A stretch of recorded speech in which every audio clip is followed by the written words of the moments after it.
and welcome to the Beautiful Business Podcast, where today I'm joined by not one, but two amazing guests. With me, I have Simon Dixon and Aporva Baxi, co-founders of creative studio DixonBaxi's. For those of you who don't know, DixonBaxi's are all about helping brave brands to change the world. They've worked with the likes of AC Milan, Warner Brothers, Discovery, Google, Samsung, and so many more, where in their own words, they help them prepare for tomorrow. Now, the number one ingredient of their, quote, magic sauce, unquote, is be brave. And today we'll be exploring the concept of being brave as an agency in 2024. And I'll be talking to Aporva and Simon about exactly what that means to them and trying to understand how bravery equals success. If you look at the great brands in the world and the great companies, the ones that are making a difference, they invest heavily in creativity and they have greater change. And people look at them and go, oh, they're so lucky that they have that. But it's not. It's like decades of effort to make that happen. And then other businesses will make money, but they just won't have the same gravitas. So it really depends on what you want. If you're happy having a business which, you know, is let's say, more bread and butter, there's nothing wrong with that. It's perfectly fine. There's lots of room for everybody. We just prefer jam. Welcome to the Beautiful Business Podcast from the Wow Company. If you're searching for the right strategies, tools, and connections to ignite your thinking and elevate your business, then join us for a fortnightly dose of inspiration.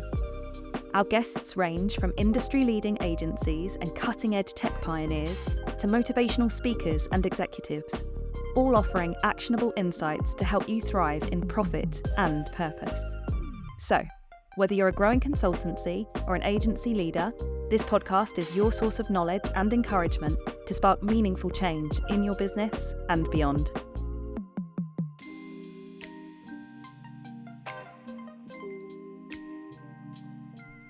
Hello, Aporva, Simon. Welcome Hello. to the podcast. Yeah, thanks for that introduction. That was wonderful. Nice to see you.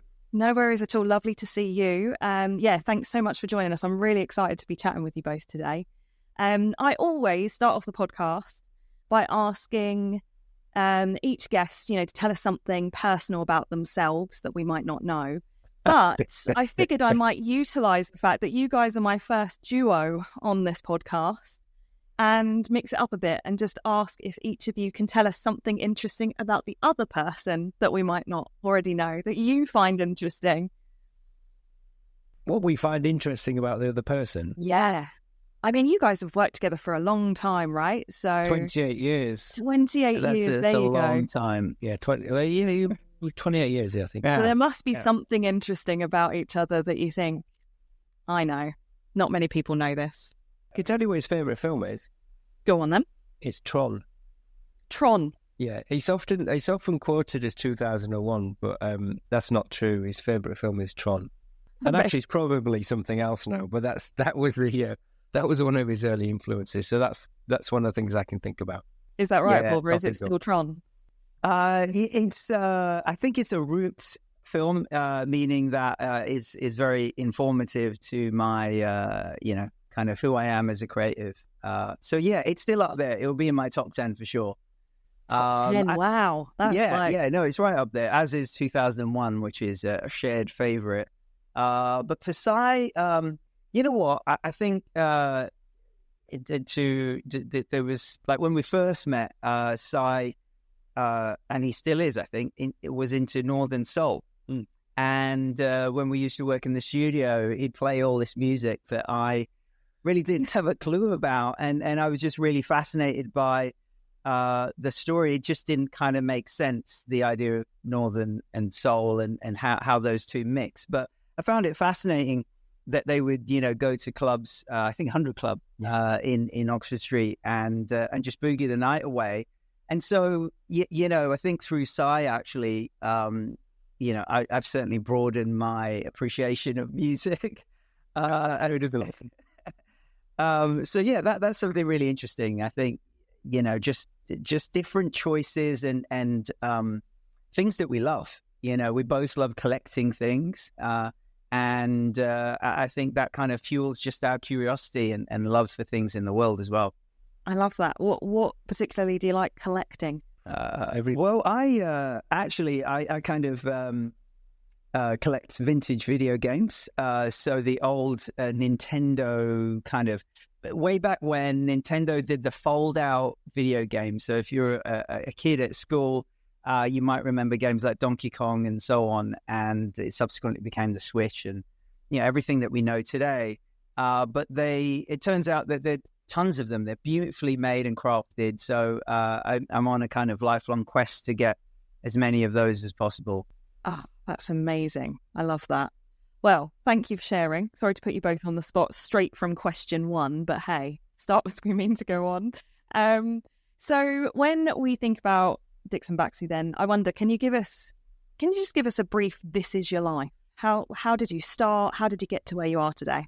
Aporva and I met in 1996. Yeah, 95 actually. 95. Yeah, 95. So, wow, it's 29 years then. Yeah. 29 years on. We worked at a studio in London, traveled the world, worked in New York, San Francisco, lots of different things. We're working with some really interesting companies and kind of cut our teeth as creatives and people who kind of run agencies and work with very large brands. And then in 2001, it took 6 months to convince him, but we decided to start an agency. And we wanted to go back to something simpler and more pure. So having been part of something that was very, very large and it grew quickly, there's a lot of kind of mechanics and bullshit and things that are nothing to do with creativity and to do with just the mechanics of being an organization that we didn't enjoy. So we wanted to go back to something pure, something selfish. So we stayed 2 people for about 4 or 5 years, just really small, and relearn how to create the type of work we wanted to do and build a basic reputation for the agency. It took, I think, some interesting work. And then steadily grew. Our reputation grew. We were lucky to work on projects for people like Formula One and companies like that where they get a lot of kind of traction in the industry, so it gets you more work. So we steadily grown to be 50 people now. About 85% of the work we do is international. Half of our team's from another country. So we see ourselves as a kind of British agency, but really citizens of the world. So we like to create everywhere. And our kind of raison d'etre, I suppose, is to create hopefully really useful and beautiful design, but for a mass audience, for lots of people. So we like designing for millions and hundreds of millions of people. There's something kind of quite joyful about the democratization of creativity. So that's a kind of raison d'etre. And I think that probably is the basics of it. Amazing. I love that. And can you, if you look back to when you first sat down in 2001 after all of that convincing to come together and actually work as an agency to where you are now, could you ever have imagined getting here? Was this the dream or has this just gone further than you ever could have thought? Yeah, I think, when we began, it was fairly pure. It was just a focus on doing great work. And the reason for us being 2 was just to be really close to our clients. And we still like doing that today and having that one-to-one relationship and really just focusing on making excellent work. And, 4 years is a long time. So there's kind of been swerves and missteps and, wins and successes and all of that stuff. I think the thing that drives us is how to make great work. And the journey that we've taken has led us here. So I don't know that we quite anticipated this, but we always had an ambition of, we use the term boutique to scale, the idea of craft, of design, intelligence around the brand systems and how they come together. But to do it, as Si says, for millions of people. So I think that drive has led us to where we are. And, we've always had a fascination with different cultures, different perspectives. And so that outward look has been really baked in from the start. And so, we find it fairly natural to find ourselves working, 85% of our work is international, and that feels really comfortable. So although we couldn't necessarily quite pinpoint where we are now, the root principles were there maybe to get us here. I think the thing to say in that is over 2 decades is a really, really long time. Mm. So if we worked the way we worked 24 years ago, we'd be redundant now. Yeah. Because of cultural, behavioural, technology change, the demands of our industry, the demands of the audience we create for. Everything's different. There's no social media. There were no smartphones. There were no applications when we started the agency, just as an example. Well, there were, but obviously they were nascent. They were part of common culture. And it's the same with AI and lots of other things. So we've always believed in having operating principles that drive what we do, and then applying them to the task in hand. Because I think the idea of having goals when you're a creative person is quite tricky, because it's hardwired into what you are. So it's about, what are you creating? Who are you creating with? Why are you creating? And its benefit to whoever you're creating for in any given moment. And every time you start a new project or look at the world at large, you bring all the experience you have currently to bear, but you're working on something new. So if you have an agency, I think, or certainly the way we see it, is it's about, what does the agency do, and what quality and creative standards does it aspire to? So to work at, I guess, an elite level in anything is quite tricky.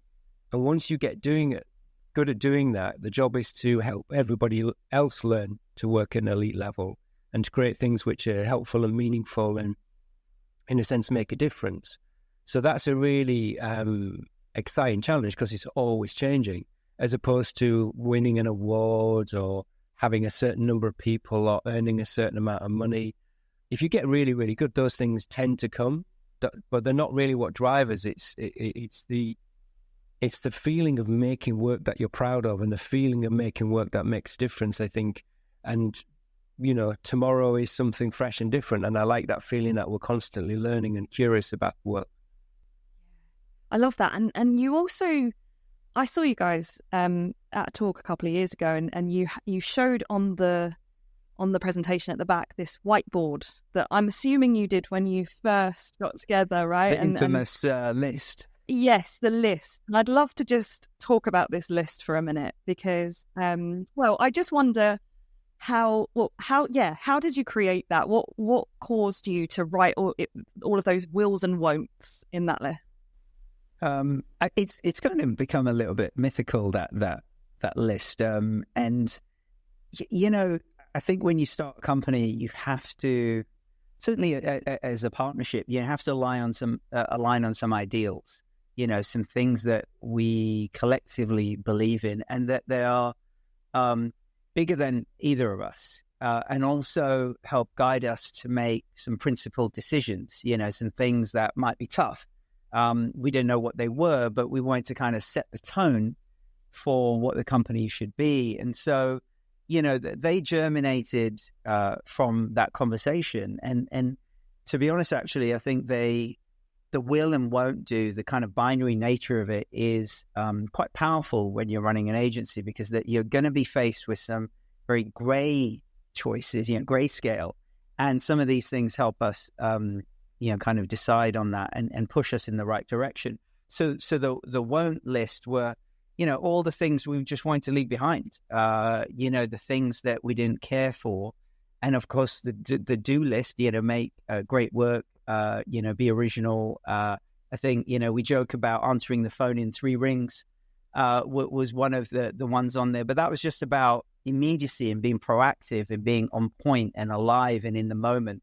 So, to this day, we have kind of a new refined set of kind of values, but they still draw from those 24 years ago. So I think it was just really important for us to put a stake in the ground and believe in what we believe in, not what others do. And I think that's really powerful, especially now. 24 years ago was very different, but today, when you're bombarded with so many ways of doing things, I think you have to delete the noise and focus on what you believe in here. And I think that list was really a catalyst for figuring that out for ourselves. And there was some on that list that really struck me, and I wonder if they've made it into your newer list, your more refined list now. So one of the ones that you had on there was, we won't believe our own hype. Why not? Where did that come from? Well, pride comes before a fall, doesn't it? I think the moment you believe that you're beyond other people, or you've attained a level of success which demarcates you above others, I think you set yourself up for a fall. One, it's arrogant. And of course, all of us, our number one audience is our ego anyway, so you need to be careful to keep that in check. And it just means you think about other people as well as yourself. And it also means what we express is true and not trend-based or based on what people think we should say. So we just say what we believe, and we consistently say the same things. Because it's so easy to go, oh, I've won a Clio, I've got this, I've done that. And that's not what we do. We create work for millions of people around the world, and that's who we serve. We don't serve ourselves, and we don't serve the industry. We serve the people we're designed for. So it just keeps us in check. There's enough, let's say, narcissism in our industry anyway. We don't want to necessarily add to that. And of course, both of us have got huge egos. I mean, you know, you have to have some form of arrogance or ego to run an agency inherently. So it's just a little watch out for here, Aporva and I, to just try and stay level, because I think being humble is quite a powerful trait. Not saying we are, but I think in people I think particularly in leadership or important roles, I think a certain amount of humility, I think, is important. Yeah, I just to build on that, I think it is really important. I think it's served us well, you know, in that it just means we strive to do better. I mean, that sounds pretty cheesy, but the idea that, you know, by not believing your own hype, it means that you can think clearly about how to be better, not be kind of in the fog of, aren't we great? You know, because there's always someone who's going to be doing something exciting, different, you know, and I think we have to adapt. So it keeps us grounded, but it also keeps us looking ahead. And really, I guess the root of it is not settling. You know, you can easily settle into a plateau of, well, I think we're doing great. Yeah, we're winning everything. We're making great work. But I think that plateau kind of edges downwards in time, because the world catches up and the world changes. So, you know, I guess this depends how far you dig into any of these principles. But there are motivations behind it that allow us to kind of keep doing what we're doing. Great. Another one that you had on there was, we won't worry about the other guy. And I couldn't help but be curious about who the other guy was. Was that each other? Some competition is healthy, but worrying about what other... It wasn't the other guy. That's what I was wondering, was it about the other... Was it about each other? We won't worry about each other. We'll just... No, it's about the industry. It's about... We don't care what other agencies do. We think there's plenty of room for everybody. Of course we do care. We care that the industry is healthy. We care that people make great work that's useful. But we're not interested in competing with other people. We're not interested in doing what the industry tells us to do. We're not interested in a particular playbook. I think everybody can create the way they want to create. So we just wanted to be focused on what we believe is the truth of how we create, rather than a made-up truth that the industry kind of represents. And again, when we wrote that list 24 years ago, the industry was more competitive. It was less kind of altruistic and less open, I think. It was a little bit closed and a little bit hard-edged and a little bit competitive in a negative way. And we didn't like that. We'd just come from a world that was very like that, and it just didn't feel right. So it challenges us to focus on the right, positive way of being. And we don't actually have that as one of our raison d'etres now. But the idea of being open source and honest and candid and playing the game the way we want to play it is still definitely part of our raison d'etre. Excellent stuff. You also said, another one that came up for me was, we will design for everyone.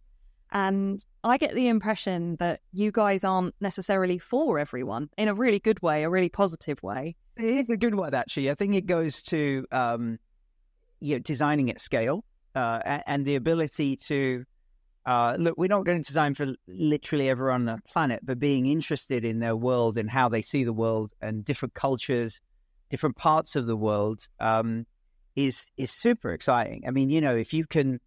I mean, we're kind of in an industry where we can invent things, right? Invent experiences and ideas that other people can participate in. And, you know, we were at an event this weekend, and then you realize there were hundreds of thousands of people there. And we, by being close to them, have the opportunity of bringing a little bit of delight or making the experience better or allowing them to take the experience home with them or any countless number of things.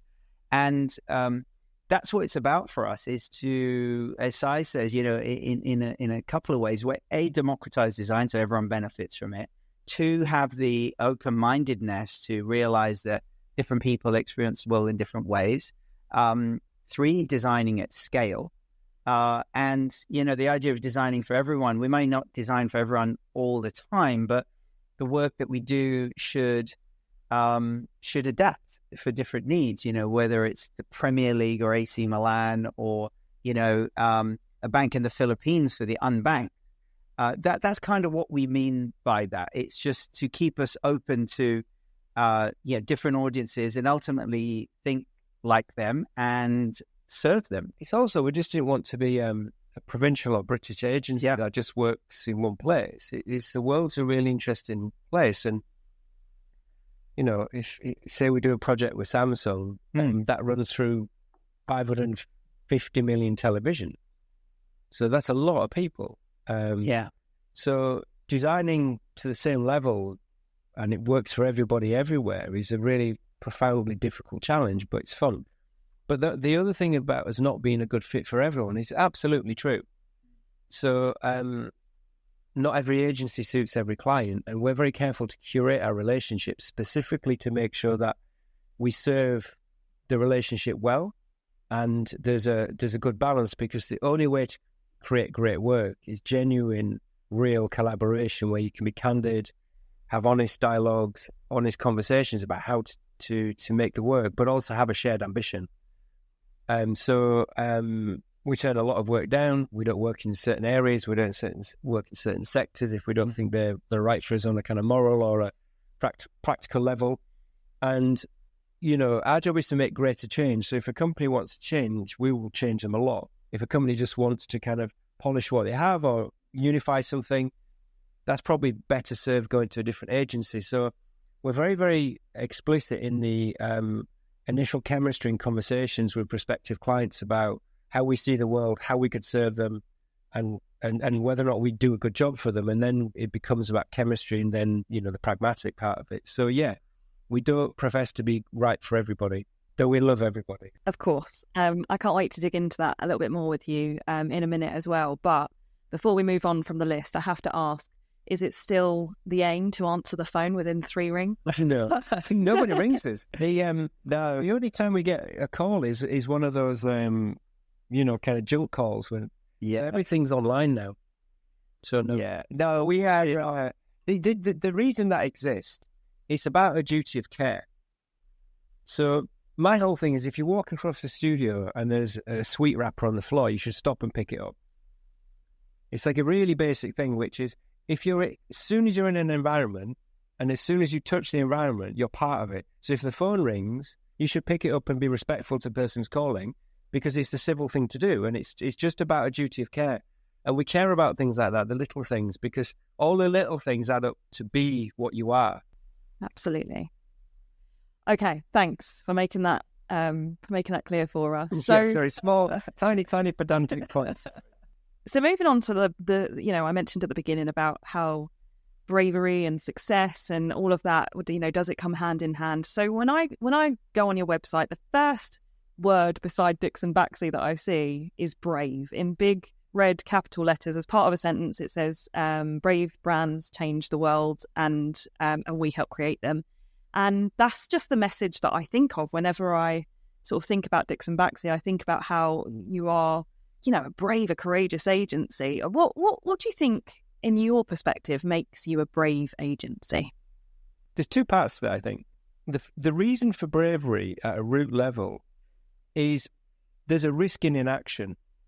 The world changes so rapidly. If you don't change with it, you'll be outrun. So if you're going to change, you might as well take calculated risks to make a bigger difference. That's how we see it.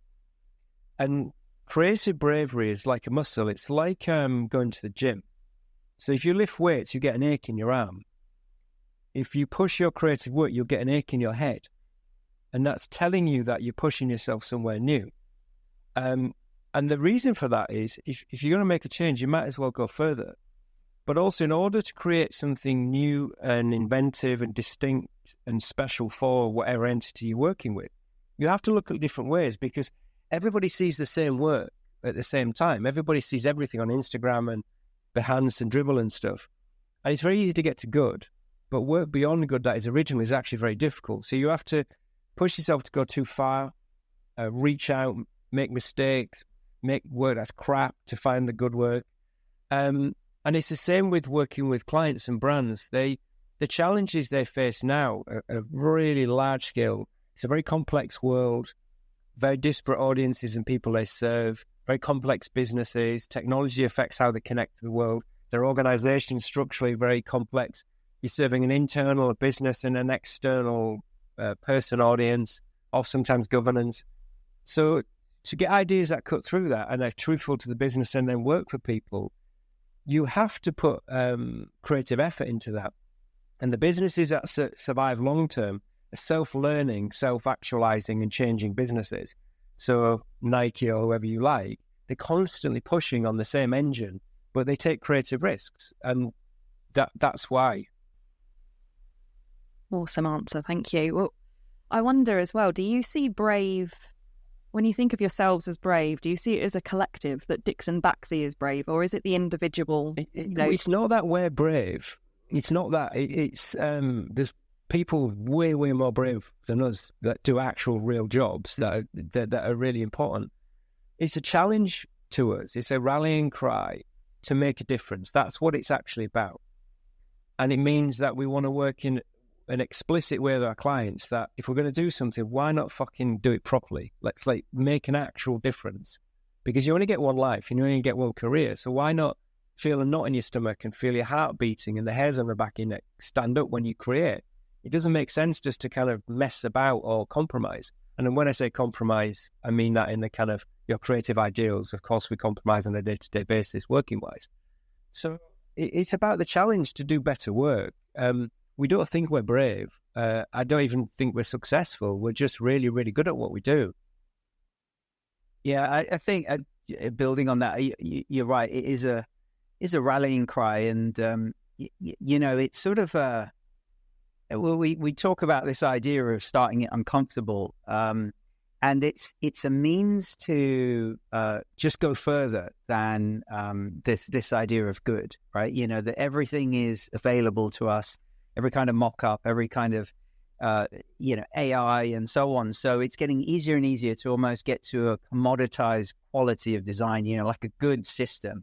And so, bravery inside that, if you unpack it, there's so many kind of scales to it.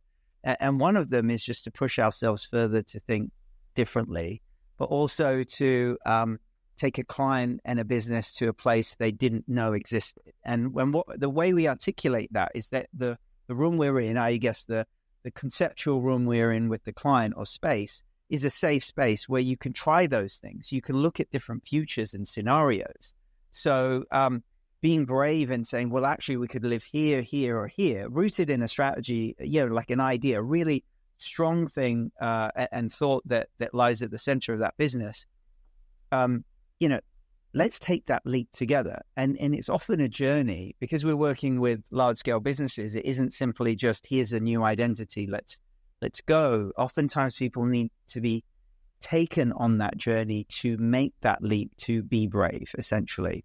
And the reason for starting it uncomfortable is that the process of working and collaborating and so on rounds the corners and softens things. And it gets you to just right. That Goldilocks moment where it feels like there's been a shift and the real public will actually notice it, right? They'll feel a difference in that experience versus just starting at something that's good, because the process will draw us back to safe or even boring. And who wants to be boring? And I think that's the thing that ignites and fires the creative process. And I think, going back to we're not right for everyone, I think we tend to draw or have we're a kind of gravity source for businesses that want to make that change but don't either quite know how, or are looking to be taken on a journey with their team, with their in-house teams to go there, because they need to affect real business change. It's something that they feel they need to do in a world that's rapidly changing, that's more complex. And so they need to find ways of standing out and being distinct. And to be distinct, you have to make a leap. You have to jump off the cliff, so to speak, and you'll fly. Can you guys tell quite quickly if a prospective client isn't quite there to go to that, uncomfortable place and take that leap? Yeah, it's a relative thing. It's relative to different industries and different companies. So creative bravery is very different in healthcare versus in sport versus entertainment. So it's a sliding scale. It's not a one-size-fits-all. Whenever we think about a creative process and the way we apply our work to a client's problem, it's really specific to them. So early in a relationship, if there isn't a cultural fit or a kind of ambition fit or just a structural fit, then we don't end up working with them. It's like a self-fulfilling prophecy. We're very optimistic as a company. We're very hopefully additive, and we really care about what we do, and we project that. But of course, we don't work with every single person we ever meet. It kind of it fulfills itself, and we get people come to us, and we reach out to people. So there's different ways of reaching people, but we just try and find the center, the truth of what that relationship is. And if it's right, you'll do something amazing together. And if it isn't, you won't. And we've experienced what that feels like, where you compromise, say, for money or for pragmatic reasons. And there's no point. You're only as good as the reality of what you are. And often people say to us, "Oh, you're really lucky you get great clients." But it's been like that since the beginning, where we didn't have any clients. You can only do it. You can either do it or not do it. But if you spend several years making crap work for money because you think you have to, or you work with toxic clients, or you work in locations or in industries you don't want to, you will become that thing. Whereas if you nurture relationships and take a long time to build the engine up, but in the way that you want to work, you will become that entity. So we're a 24-year-old overnight success, if we are successful. Yeah. I wonder, though, is there an argument for that kind of safety blanket, for lack of a better word, but that kind of boring, safe stuff, that in some ways pays the bills for some people, right? So, I mean, where does it come into bravery and success when it comes to actually pay the bills, Yeah, it's not about bravery and success, it's about fulfillment. So everybody has to pay rent. Everyone's got families, everyone's got responsibility. If you're thinking about the individual, if you're thinking about the client, they have a responsibility for their business to make money, they have shareholders, they have an operational business and people that they pay. But it's about fulfillment, which is, if you're a creative person who's working professionally, why would you want to do boring, nonsensical work that doesn't work? It just drags everything down. And the thing is, if a client invests in work which is mediocre, they will have a mediocre business. And it's a self-fulfilling prophecy in another way, which is, if you look at the great brands in the world and the great companies, the ones that are making a difference, they invest heavily in creativity and they have greater change. And people look at them and go, "Oh, they're so lucky that they have that." But it's not. It's like decades of effort to make that happen. And then other businesses will make money, but they just won't have the same gravitas. So it really depends on what you want. If you're happy having a business which, is let's say more bread and butter, there's nothing wrong with that. This it's perfectly fine. There's lots of room for everybody. We just prefer jam. Me too. I love that analogy. Do you think bravery is kind of a fluid term then, depending on, you mentioned it earlier, Simon, about the, the changes of societal changes, like all of these things that have happened over the years, economical, political, all of these changes that have happened. Do we think bravery sort of ebbs and flows with that? Yeah, it's about relevance. For example, if there's a cost of living crisis and you sell chips, you're just selling chips, and people are going to think about price point, they're going to think about taste, things like that. So you don't need to give extra baggage to that. If you want to sit down and watch telly, you want that to be easy. You want to get to the thing you want to watch. You make it some pasture and like watch some comedy. So you want to get to that thing quickly. So it's about how you get out of the way. So it's not out necessarily. Bravery isn't about being in people's face or doing things which are wild and expressive all the time. What it is making enough change to get that difference and not equivocating and stopping. So in order to really deliver for that moment that someone sits in front of the telly with their chip sandwich and they want to watch that, you've got that 30 precious minutes after you put the kids to bed, that design has to work. But if you don't make enough change, it won't. And then you'll sit down and I can't find that thing. It's really frustrating. And then you have an argument about the dishwasher and it gets in the way. So what we want to do is help people get to the things or use the things they want to in a more effective way. But the bravery is making sure that actually happens and does it, and it isn't stopped by someone equivocating and going, "Oh, we better not do that."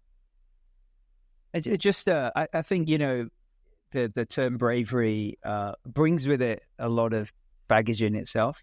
People kind of think of, well, you've got to be expressive and outward and bold and in your face and all of those things. And then at the other end, when you were saying, well, isn't it okay to do safe work and so on? I think they can be one and the same. We talk about different clients, and so I was talking about healthcare versus sport. An 8 for the healthcare brand could be a 3 for the sport brand, right? But it still requires us to make that leap, right? To do something that affects change. It still can be beautiful, well-designed, thoughtful, make a greater experience. So that's why we're really interested in the diversity of work that we have. And there's an opportunity for everything to be approached with conviction and with thought and rigor. And those things are also bravery, right? It's the care and the craft as much as the bold and the attitude. And I think it's a mindset. And oftentimes, we talk about companies, but they're individuals in those companies that lead them. And it's those mindsets that go, actually, you know what, we're gonna make a leap here. I'm gonna go with this. I may not even have all the data, but in my gut, it feels right, or we need to make a move. Those people are extremely exciting. And so, it's not just glomming onto and meeting companies, it's meeting individuals that share that need to do some good in the world, that understand not necessarily just the power of design, but the power of making some kind of difference. And design might be one lever they pull if they're running a business. So I think, although Brave puts you in a certain place that feels like you have courage in its output, in from a design and a brand point of view, it can have so much range of expression. It can be refined and premium and quiet. It could be loud, expressive, and immersive, and everything in between. So I think, that inside that word, there's just a lot of opportunity. And if you had to give some sort of practical advice for anyone that might be listening that's inspired to be brave, especially like you just said there, Aporva, you've got one end of the scale to the other, what advice would you give to someone who's thinking about taking steps to being braver? The thing I'd think about is root it back to what we actually do, which is problem solving. So there's a lot of language, like things like safe, corporate, all those things. We don't ever use that language. So our job is to solve problems, and the outcome should be effective. It should work. So they're the two kind of tentpole things. There is a business and a structural or creative challenge for the company we work with, and we have to solve that with them strategically, executionally, in terms of design and the execution. And it has to work for the people we're designing for, which is not the client, it's not us, it's the tens of millions of people around the world.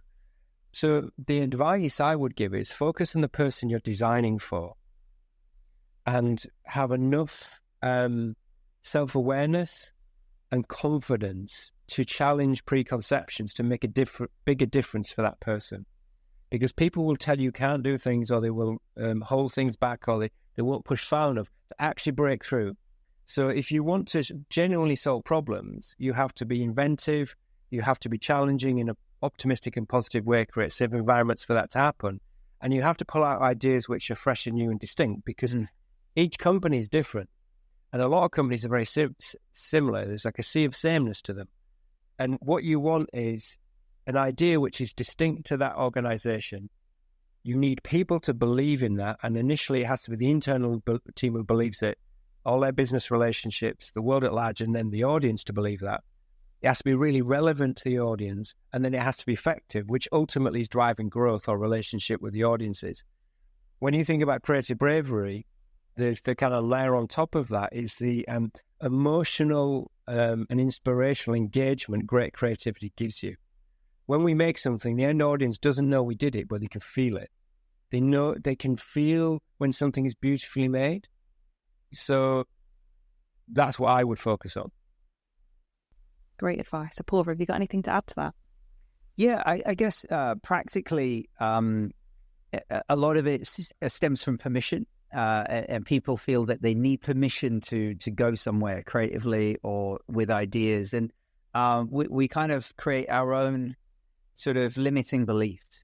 So the advice I would give would be to not ask for permission, really, to just go and create and create that space for yourself.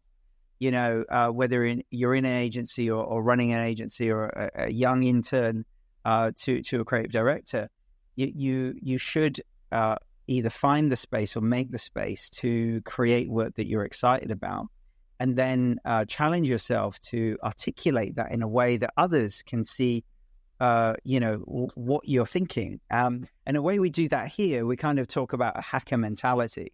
There's kind of a need to, let me just perfect it. Let me just keep going. And then the time is gone. It's too late. So the idea of just making something, if you got 30 minutes, make it in 30 minutes. If you've got 3 minutes, make it in 3 minutes. It could be a sketch. It could be a scamp. It could be kind of, an edit. All of those things kind of get you one rung up the ladder of that idea being in the real world. And then if it's in the real world, it can be talked about. And I think you have to surround yourself by people who are, that can do. Yeah, that sounds really interesting. How do we develop that and give you the space for that to happen? That's how you can kind of make a dent in things and move the game forward and have, your voice heard. It doesn't have to be through speaking. It can be through the work itself. So it doesn't matter, who you are as a person. You can do it in many different ways and articulate those ideas as expressively as you want. I think you just have to, go for it. Yeah, both really great advice there. Thank you. Simon, I think it was you earlier that mentioned about the difference between starting in 2001 to nowadays, for those agencies that are in their early life, do you think it's an easier run now, a harder run now to be brave? I mean, I can see pros and cons of both. No, running an agency is never easy. It's like being a shark. You have to keep swimming all the time. And at different stages, you're confronted with different things. So when you start an agency, there's a huge uncertainty of how it'll work, who you work with, how you get work. As you develop, it's growth opportunities, it's things in the world affect you. And then as you mature, those things continue. There's always something. So, in 2019, we didn't know COVID was going to happen. There's things like that which are outside of your remit. So you have to figure out how your entity exists with that. But on one level, there's never been a better time to do what we do. There's more people creating than there's ever been. There's more access to technology, share of voice.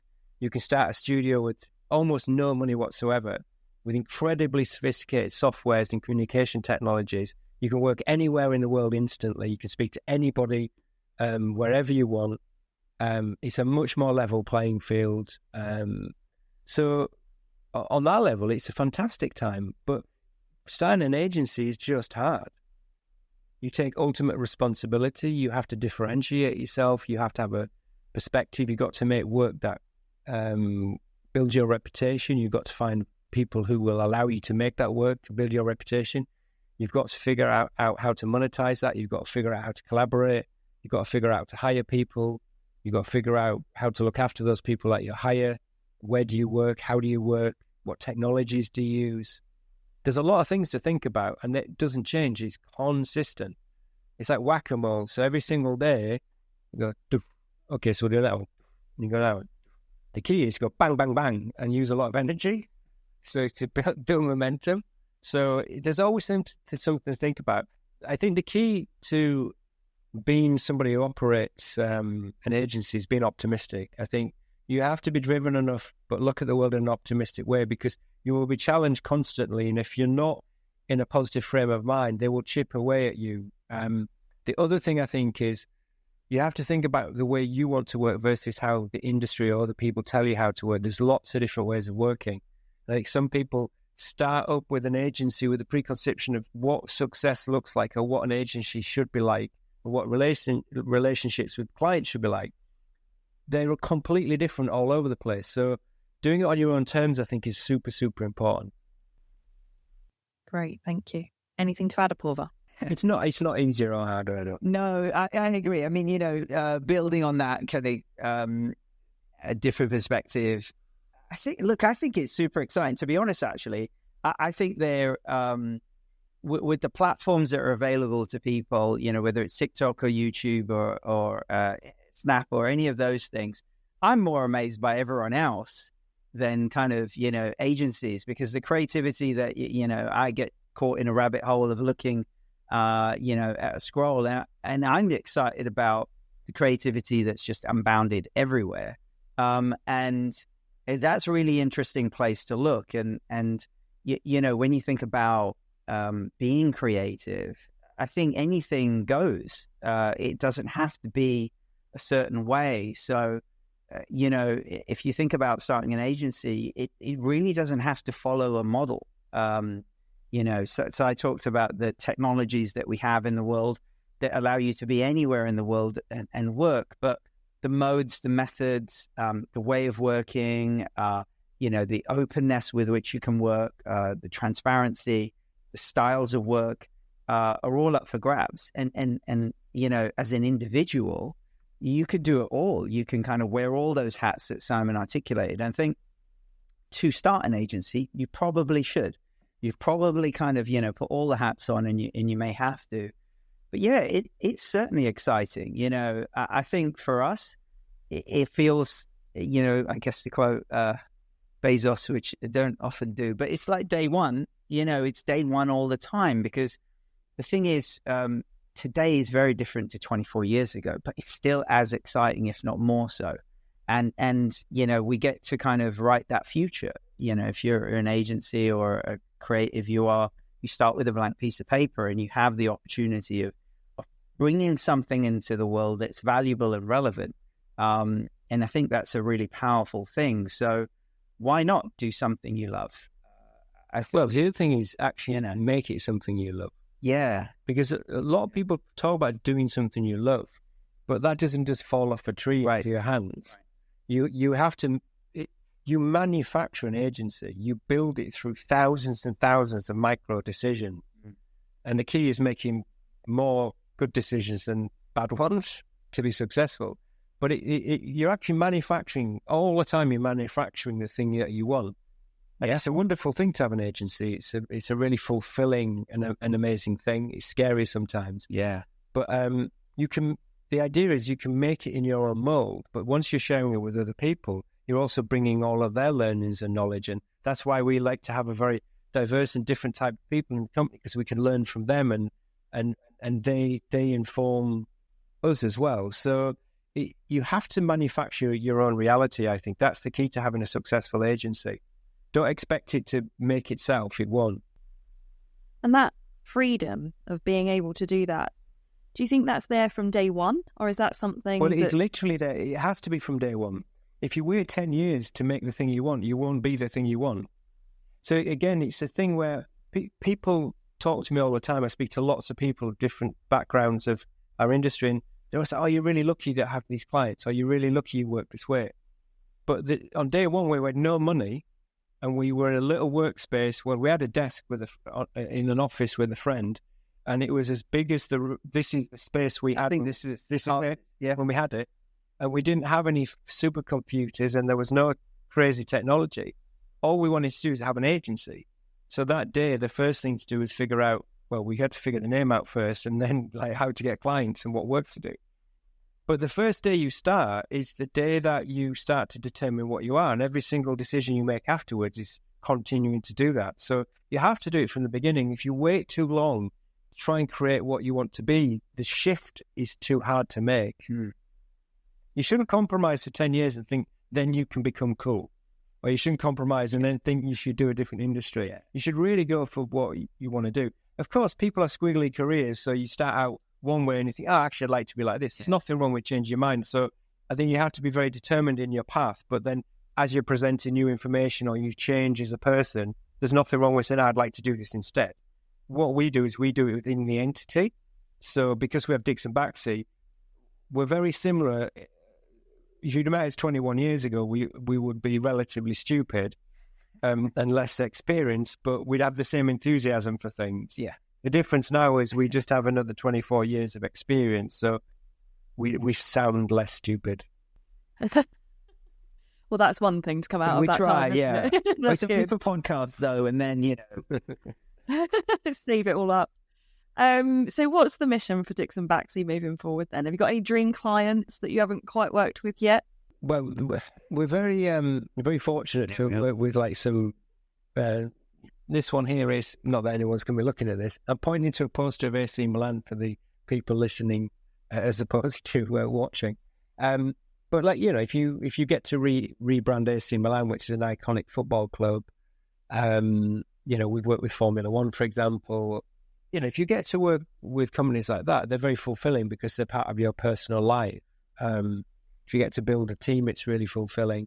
So for us, it's about how can we take our body of experience and all the things we learn, all the things we care about, and then do something with that next? Because in a sense, I'm not sure goals really work, because what is the goal? Like we're actually creating now. It's like asking a painter what the goal is. Well, it's to paint. That's the goal. Or it's asking a musician. You could say, well, I want to win a certain award. So, Taylor Swift might say, I'd like to do $1 billion tour, or she might say, I'd like to win another VMA. But for us, winning a Clio, it doesn't matter to us. What matters is, are we making work that fulfills us, and are we doing it with people that fulfill us? And are we doing it in a way that we think is beneficial and helpful and useful? So it's about, for me, certainly, it's how I feel on a daily basis rather than a thing I look for. But I'm very lucky. I'm in the privileged position to be in this seat, so it's easy for me to say. Yeah, I mean, the same for me. I think for me, it's the making of the work. I still enjoy, I think through making. I have to make things to articulate ideas, obviously, verbally in many other ways. But that's the pure enjoyment. So, whether it's kind of a large scale piece or something small, that transcends the work as well. It's the team. I think that's what's really exciting, is seeing people grow and go on their journeys and be part of that in some way, whether they're here for, we've had some people here for over a decade, which is amazing. And we're lucky to have those kind of people, but other people, we're part of their careers. And I think that's really exciting for DixonBaxi. We always talk about it as the space between us, that this is an idea, a space for creativity to exist and happen. Certainly we have ideals and principles and values that hopefully everyone kind of feels excited by, but within that, anything can happen. And I think that's what's exciting for the future, not just clients, but the idea that we might originate our own work. In fact, we wrote and directed a feature film. I don't know if that's that is common knowledge, but that was premiered at Tribeca. That happened within the kind of the world that we hope to create. So I think for the future, sure, there's some moonshot clients. It'd be nice to see something on the side of a rocket, maybe, but at NASA. But aside from that, I think it's really the entity. The making sure that we create the healthiest, space for creativity in the most balanced way, but also that we really do create work that's just beautiful, but matters in some way, not in lofty ways. But probably the other thing to say as well is, early in your career, you ascribe to work with certain clients that you think that client would be cool to work with or do this certain thing. Yeah. But it often doesn't feel the way you expect. Often the things that we've cherished the most are things that were surprising to us, or were not the clients you would expect to be cool, or the projects you'd expect to be cool, or happy accidents. So I think what you've got to have is like an open mind to the fact that everything you're doing is really important. You want to do a great job, but you're going to discover wonderful things by just allowing that opportunity to happen and being determined enough to kind of go out and reach out and make things happen. So yeah, it'd be great to work with NASA and also SpaceX, by the way, if they're listening, and any other rocket ship builder. We'd be very happy to chat to anyone. I'm not sure if that's our audience, but maybe. Well, you never know. I think, I'm sure Bezos and Elon Musk are both listening to this. I think they're both massive fans of the Wow Company, from what I've heard. And as they should be. Yeah, exactly. But in all seriousness, there's a lot of preconceptions about what success looks like and how you should be. We just don't care about that. We care about what it feels like to make the work. And any given day, you're just like, God, it wouldn't be great if we did this. What about trying this? What about trying this? Of course, when you have an agency with people in the space that Aporva was talking about, is shared with another 48 people. So our job really is to create a space for them to be successful in their careers and develop the things that we've been lucky enough to experience ourselves. So when I talk about other things, I don't mean it to be disparaging. I just, in a sense, truthfully, it isn't what drives us.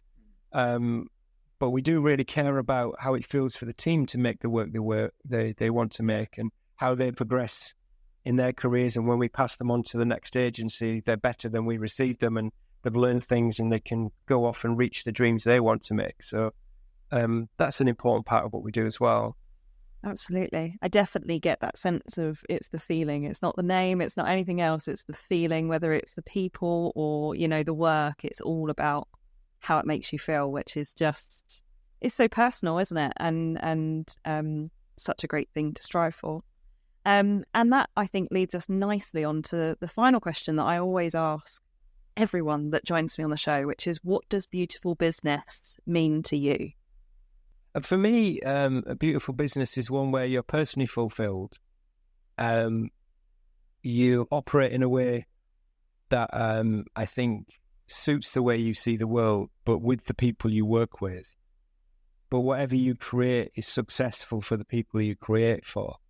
And ultimately, if you get good enough at that, you're allowed to continue doing that, because a beautiful business is a self-sustaining, strong, and self-determined entity. And I think that's what it is. Very nice. I would say similarly, but I'll try and keep it different perspective. I think it's a business that it always adapts and is agile, so we've never been a business that is static. And I think a beautiful business has to respond to what's happening in the world. We talked about, 24 years. And if you can imagine all the things, the shifts that have happened, for ourselves personally as kind of creative leaders, I guess, and running a company, to what's happening in the world, the clients that we work for. I think, that's really exciting. Is a beautiful business is one that kind of responds, adapts, and gives back in the most positive way, and that is to the team. In our case, reaching millions of people in some way, adding a little bit of delight to their day, whether they know it or not. That's really, really exciting, and any good business should, if it wants to stand a test of time, has to change and grow and realize that. Has to change with the world, not necessarily the core values and principles, but how it shows up. So I think that would be another angle on it. Yeah, great. 2 incredible answers. Guys, it's been so great to chat to you today. and especially to get your take and your vision on what bravery looks like. And I feel like I've learned loads from you, so I hope that our listeners feel the same. So thank you so much for joining. It's been a pleasure to chat with you. Thanks, Chloe. Thanks. It was great. Thanks for the questions. Really enjoyed it. Thank you for listening to the Beautiful Business Podcast. If you've enjoyed this episode, then please remember to subscribe and leave us a review. For more advice and practical tips on what it's really like to build a beautiful business, visit our content hub at wowco.uk/hub or check out the link in the show notes.